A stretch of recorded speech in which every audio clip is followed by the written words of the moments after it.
What an incredible time to live in a place and at a time when in one moment we can be expressing these like deep cries of angst and of longing for everything to be made right, and yet then in the next breath to be able to voice, God is at work. And we can't necessarily reconcile why he is answering some prayers and why he has answered some already, and what is it about the ones that we have to continue to wait for. But there is this long historical testimony of times like this where we long for God to act, and where if we have eyes to see, we can see his Spirit bringing life and love all around us. Man, this is good. If you have your Bibles, you're going to want them in Ezekiel if you haven't turned there yet. And I want to just start quickly by reminding you a little bit of a story that you've heard, because it's my story and you get to hear me talk about myself a stupid amount of time. So you have heard my journey to becoming a pastor, at least bits and pieces of it here and there. You know that at the heart of that story is God showing up in my life and radically reorienting me. I was a young man, super passionate about politics. As you know me, I'm passionate about anything that I'm involved in, but I was especially invested in my political career. But these political interests weren't about making life better for other people. My political interests were almost entirely rooted in my ambition. I wanted to make a name for myself. I could dream of the name that I was going to make for myself. I wanted to change the world, but not for the world's sake, but for my glory. And then Jesus got a hold of my life and began to reorient me away from myself, away from my dreams, and toward himself and toward his dreams. As we get started with the book of Ezekiel, this is what we see happening with the prophet Ezekiel. God is reorienting Ezekiel's life so that Ezekiel can then turn and help reorient the people of Israel. And this reorientation is going to happen in some of the most basic and fundamental ways that you can imagine. God is going to reorient the way that Israel tells time. Ezekiel needs to learn that he needs to learn to tell time according to what God is doing in the world, not what Ezekiel hopes to do.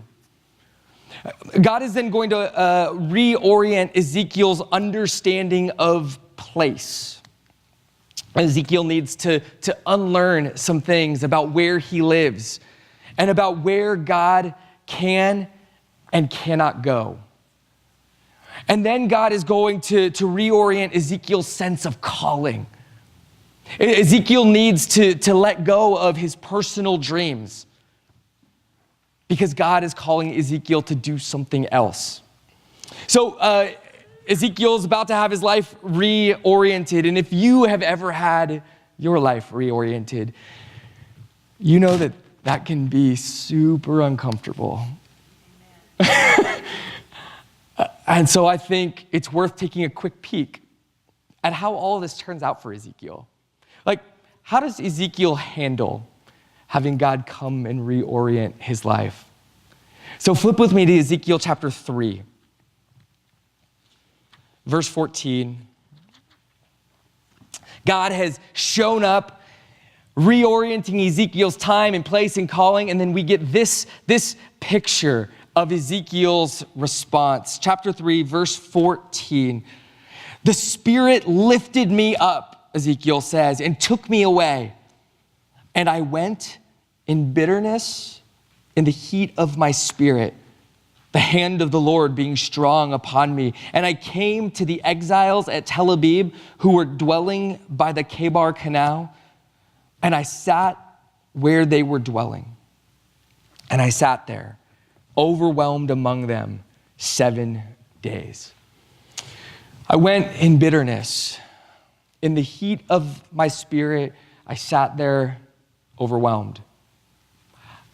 Doesn't sound like too bad of a response. A little bit reluctant, but maybe disoriented. Ezekiel isn't exactly excited to have God reorienting his life, but after 7 days, he seems to recover from the shock of what God has asked him to do, and he seems okay. Except that's not entirely what the text says. One of the most fascinating things about this book, the book of Ezekiel, is that there is a long history of it with very few other books, Revelation being one of them, but a few others, of commentators and translators not having any idea what to do with it. And coming along and trying to sanitize it, giving it some nicer language, making the prophet seem a bit nicer. The ESV, the translation that I am using here, is guilty of this. The translators keep the language of bitterness, but the Hebrew word for heat, as in heat of the Spirit, is actually the word that we translate in all other contexts as wrath.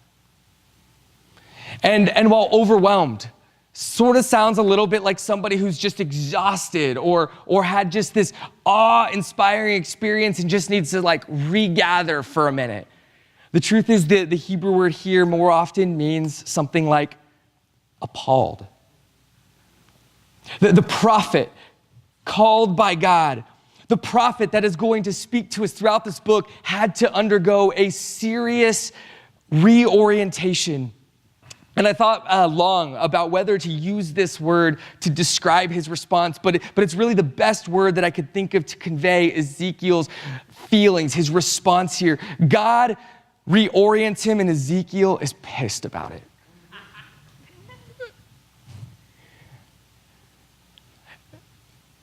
Ezekiel's life, his hopes, his expectations are flipped completely upside down. And he is bitter and he is angry about it. Ezekiel has lost the life that he was living for. And he spends 7 days trying to decide whether to get on board. Except even that's not entirely true. He just spends 7 days bitter and angry and appalled. And at the end of 7 days, we're not told that he's done being bitter and angry and appalled, but God shows up anyway and says, it's time. God speaks. And Ezekiel is confronted with his call. Will Ezekiel do the work of a prophet? Will he speak what God has said to him? I wanted to start here in Ezekiel's anger so that you have some sense of what is at stake when God reorients our lives. This morning, we are going to consider what it means for God to reorient our time and our place and our calling. And this isn't just a tweaking of our calendars or a doing a bit more here or there to serve God or his church. This is about a radical reorientation of our lives. And it may not make you angry, but it will likely be really uncomfortable. Time and place and calling. And so we'll just jump in on time. Turn with me to the very first verse of Ezekiel. Chapter 1, verse 1.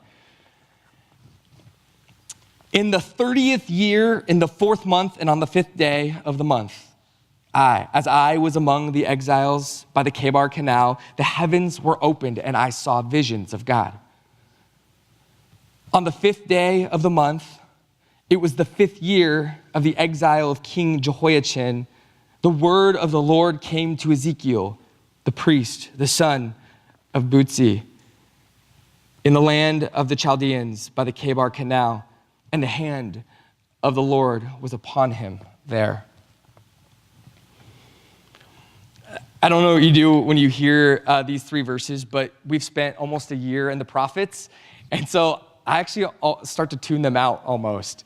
Right? They feel like just one more cookie cutter intro to a prophetic book. You've read one, you've read them all. We heard it in Jeremiah, and we heard it in Amos and Zephaniah, and on and on. But if you listened closely this morning, if you read it this week using the Daily Worship Guide, or actually you didn't read that passage with the Daily Worship Guide, but in your study, there are basically two different intros in these three verses. In one verse, I think some of this will end up being up on here. In one verse, it is the 30th year, the 4th month, the 5th day. In verse 2, it is the 5th year, the 5th day of the month. In verse 1, Ezekiel is seeing visions of God. In verse 3, the word of the Lord is coming to Ezekiel. So what? What's going on, and why does it matter? Well, as you read through these three chapters, you'll notice that there are both visions of God and words from the Lord. Chapter 1 is this long vision of creatures and a throne. But then chapter 2 opens with words from the Lord.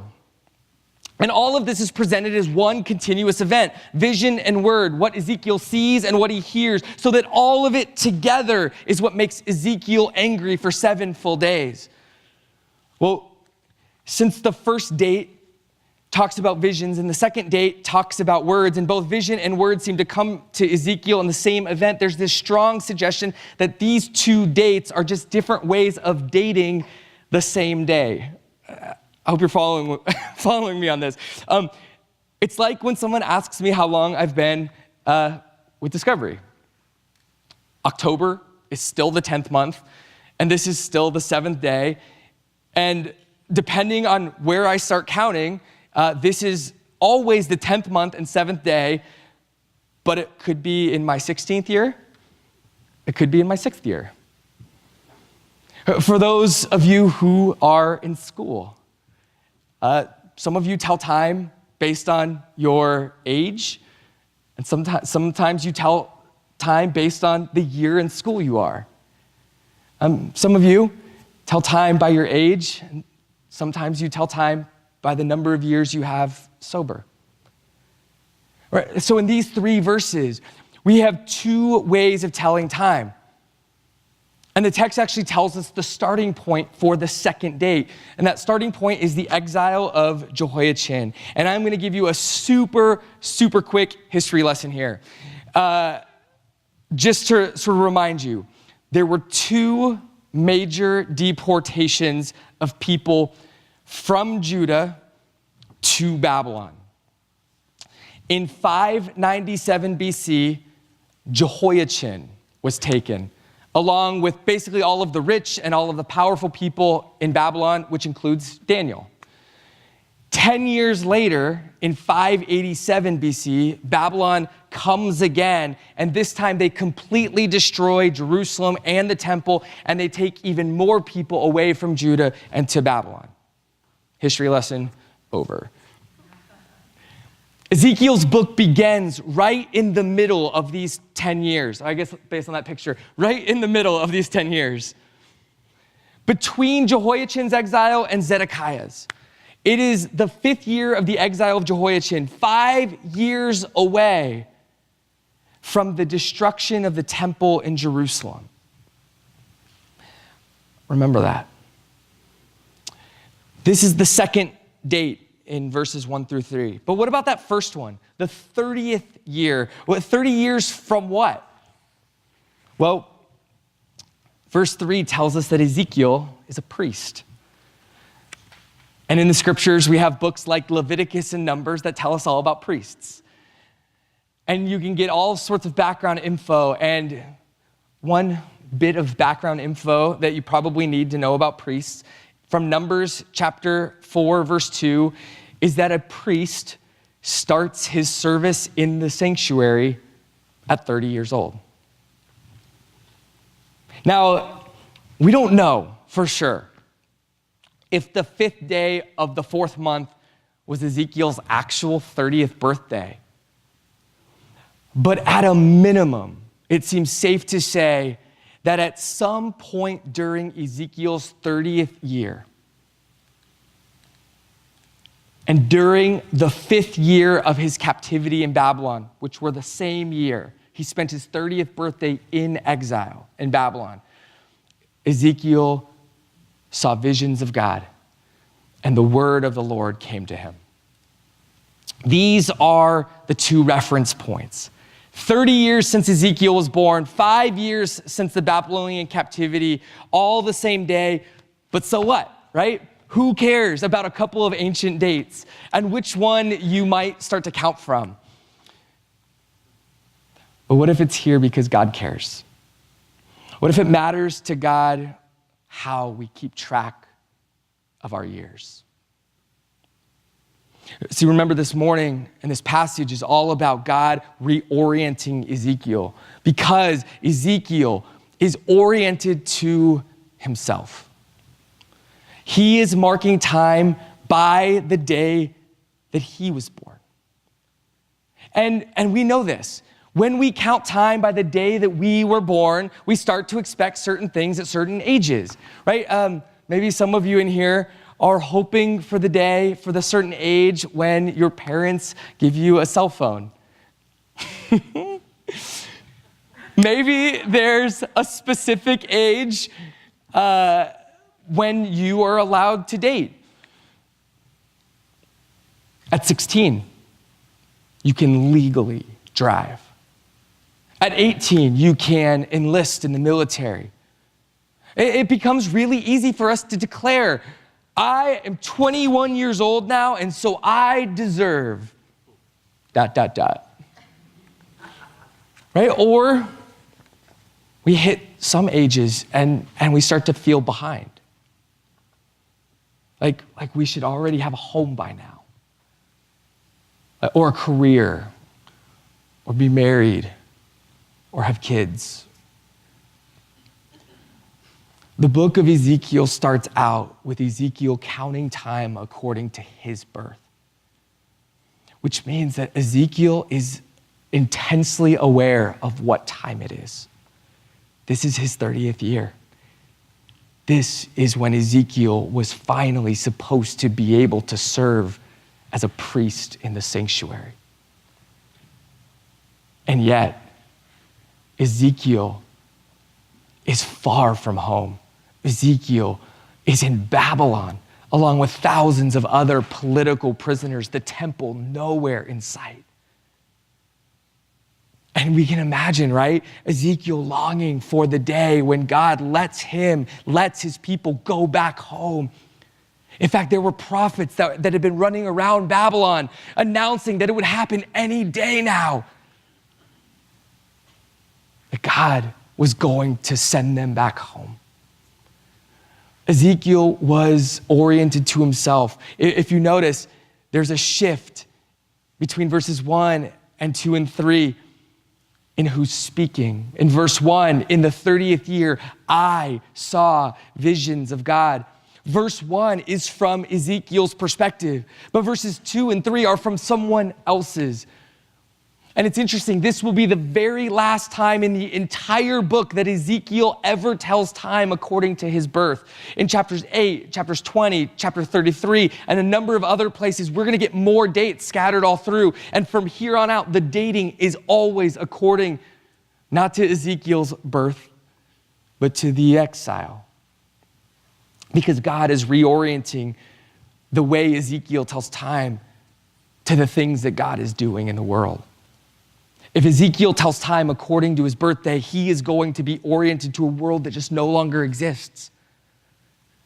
His world, his life is now exile. It's time to start counting time in a new way. God is the one who sent his people into exile. It's time for them to not only accept it, but to start counting time according to what God is doing. I've got a couple questions for you. We're not gonna take the time to discuss them right now, but maybe write them down. As you begin to think about a process, what does it mean for God to reorient your sense of time? These will be questions that will help you to process that on your drive home today, at lunch, as you live life with each other? What are some of the ways that we tell time? I offered a couple suggestions earlier. How would we tell time if we were counting according to what God is doing?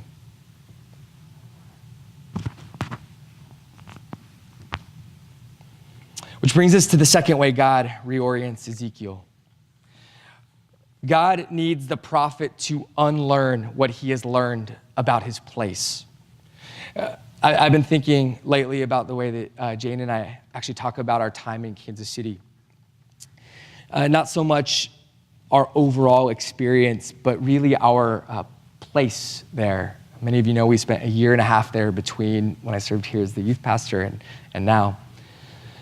It's really easy for us to describe the neighborhood we lived in ways that make people sort of laugh or sometimes even feel a little bit sorry for us. We lived in a neighborhood where you couldn't have a pizza delivered. There was a triple homicide just a block over from us. And on a semi-regular basis, you could hear gunshots in the middle of the night. The way that we tell the story, it would be easy sometimes, it is easy sometimes for me to forget that we were in a neighborhood with real people, with real pain, real lives. But it's interesting because like for us as a place, it was mostly just a quick stop, a minor inconvenience before we were out of there and to wherever God had us in the future. And so in a real sense, we didn't have a deep or real concern for our neighbors, not in any like personal way. And we drove out of our neighborhood for school, for me to go to school. And we drove out of our neighborhood to go to church. And we drove out of our neighborhood for friends and for fun. It's as if we treated our neighborhood in many ways. We would never have said we believed this, but treated it as though our neighborhood was God-forsaken. God wasn't to be found in that place. We went looking for God in other places. And we knew that that place was temporary for us. We didn't know where we would go after Kansas City, but we acted like God was somewhere else waiting for us to arrive in this new and exciting place. And so loving our neighbors it was something that we would do when we arrived at our new home where God was at. And Kansas City wasn't home. And God wasn't there in our neighborhood. Like I said, we would never have said this out loud as though we believed it, but we lived as though this were true. Ezekiel is dealing with similar misunderstandings about his place in Babylon. Ezekiel is a prisoner in one of the most God-forsaken places in the world. The Babylonians were violent and they were super pagan. And Ezekiel and his other priest friends were living in this place that was just contaminated with idolatry, temples and shrines and statues and altars to every imaginable god and all kinds of impurity and immorality. Everything was unclean by Jewish standards.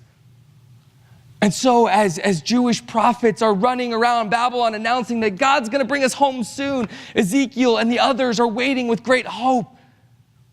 God will rise up and he will rescue us from Babylon, from this place like he did when we were in Egypt. And Ezekiel will finally get to serve in the temple of God, the place where God's glory dwells. And that's when Ezekiel has his vision of God. When this talking figure with the likeness of a human sitting on something like a throne, resting on something with the appearance of an expanse held up by four bizarre creatures, is that a decent summary of chapter 1? Appears. Ezekiel knows who this is sitting on the throne. But there's something fascinating about his words. He can't bring himself to say it. If you look at the end of chapter 1, Ezekiel, chapter 1, this is where Ezekiel describes what he's seeing. He cannot bring himself to describe. He says, the last half of verse 28, such was the appearance of, the likeness of, the glory of the Lord, which was enough to cause him to fall on his face when he heard the voice of the one speaking. I love this. Not just the glory of the Lord, not just the likeness of the glory of the Lord, but the appearance of the likeness of the glory of the Lord. But not the actual glory of the Lord, and certainly not the Lord himself. Why not? Because any 30-year-old trained to be a priest man knows exactly where the glory of the Lord is. The glory of the Lord is not in Babylon. It's in the temple. It's in Jerusalem. And so the best he could hope for is to see something that had the appearance of the likeness of. Absolutely not in this God-forsaken place. Everyone knows that God doesn't hang out in places like Babylon.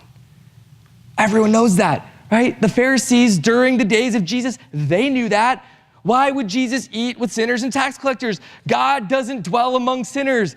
Duh, everyone knows this. Why would a man who claims to be from God eat with such people? The Pharisees asked. But of course, the land of Babylon wasn't God-forsaken. Sinners have not been abandoned by God. My neighborhood in Kansas City wasn't absent of the presence of God. I just didn't have eyes to see him. No matter whether Ezekiel or the Pharisees or Jane and I acted as though they were. God sees into places that we imagine are God-forsaken. Man, this is good news. God speaks into the places that we think are far too out of his reach. God's hand is upon people in places just like this.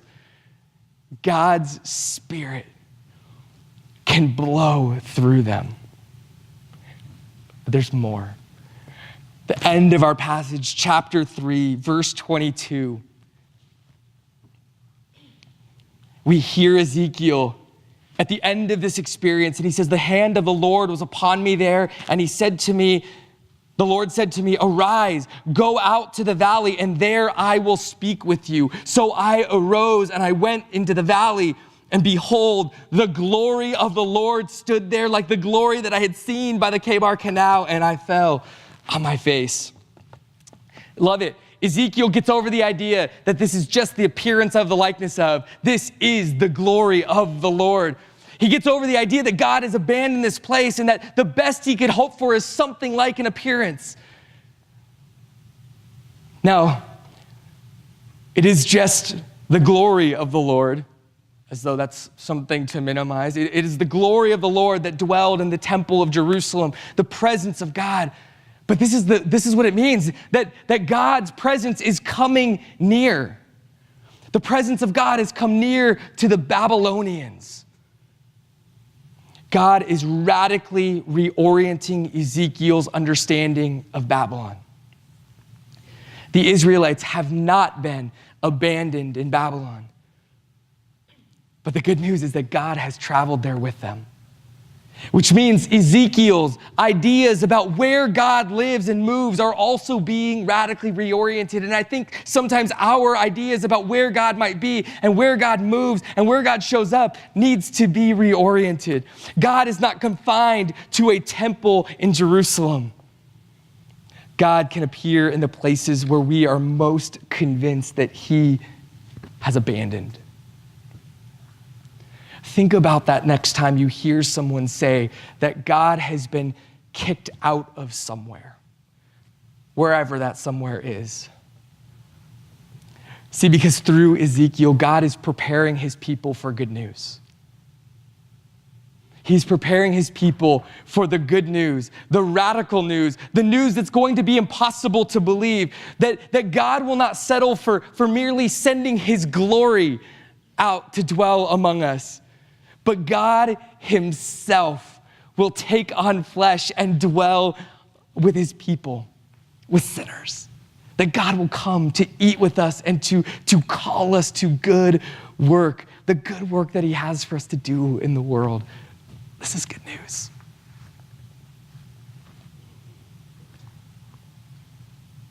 We have to be reoriented if we will ever be able to hear it. And I've got a couple questions here under this reorientation of place for you to take with you, for you to think about. And I'm actually just pausing, and I did before, and I will again, not only for you to write them down, but for you to begin just thinking about them so that we're not rushing from point to point to point, but so that you have a sort of second to just sit with it. But these are the questions.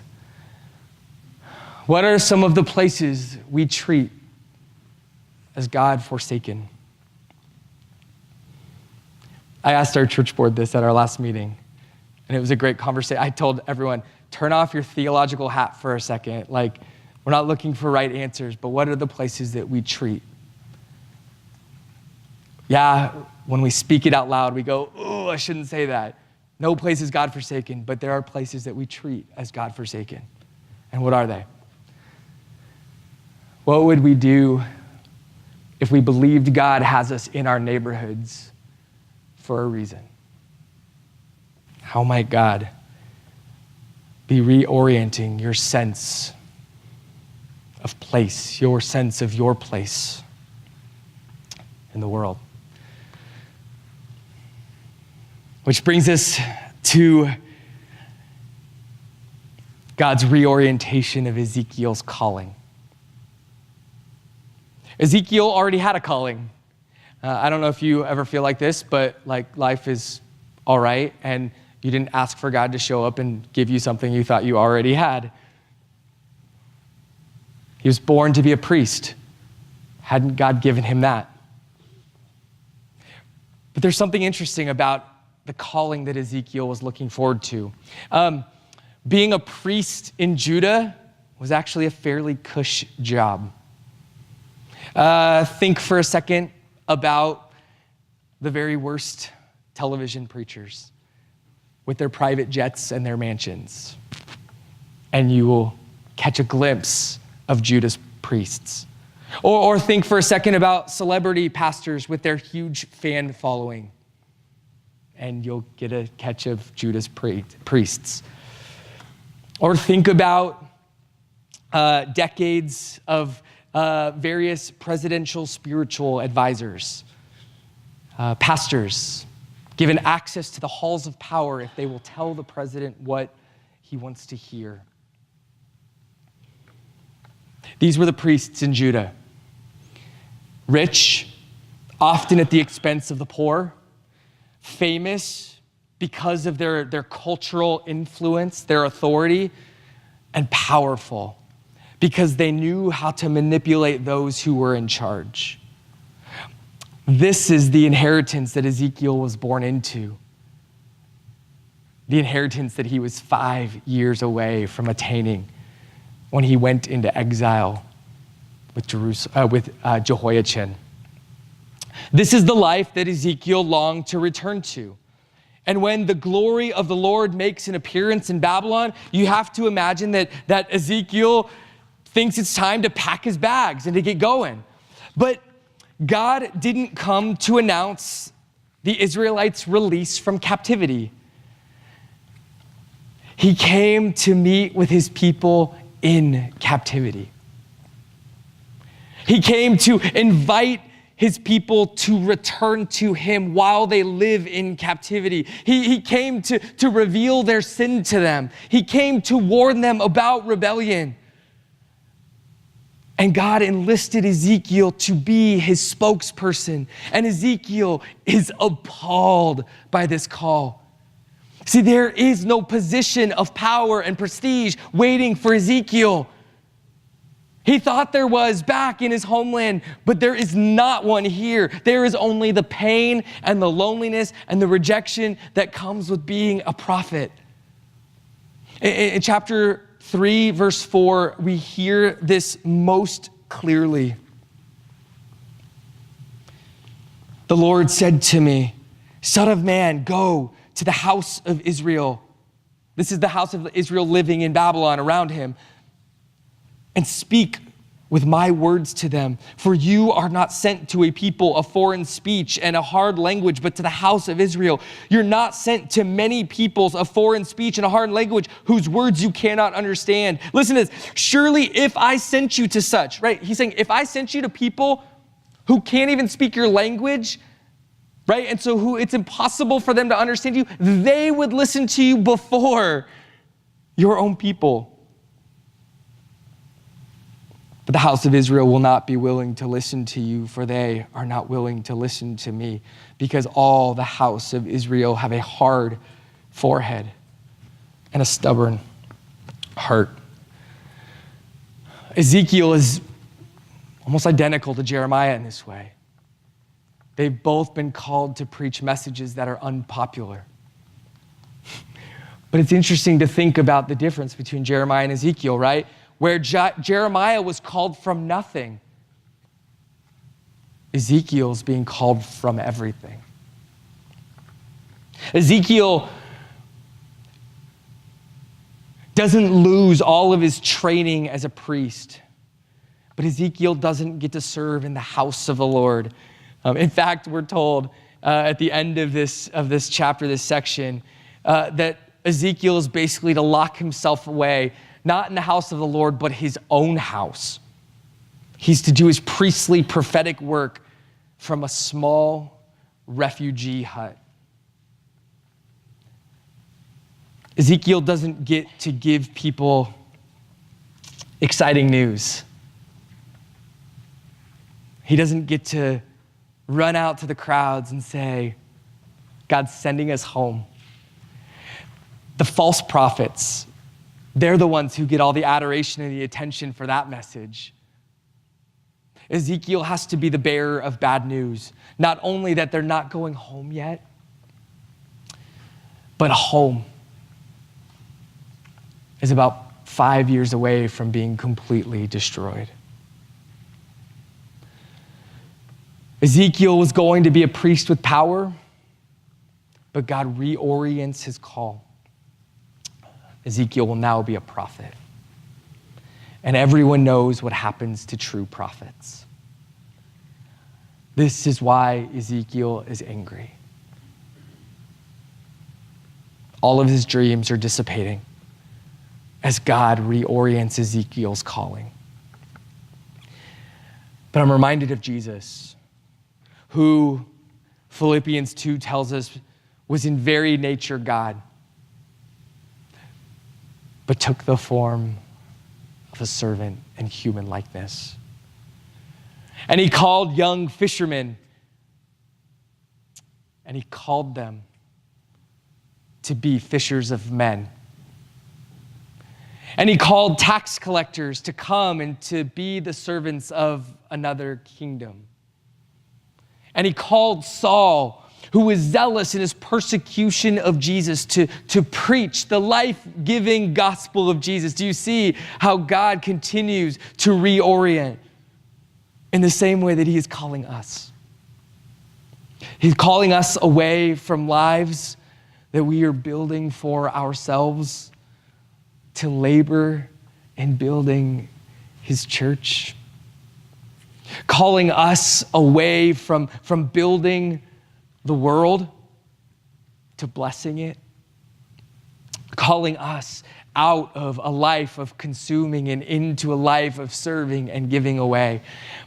The same God who sent his people into Babylon and then met them there and then called them according to his purposes is the very same God who has sent us into the world and who meets us here and who calls us according to his purposes.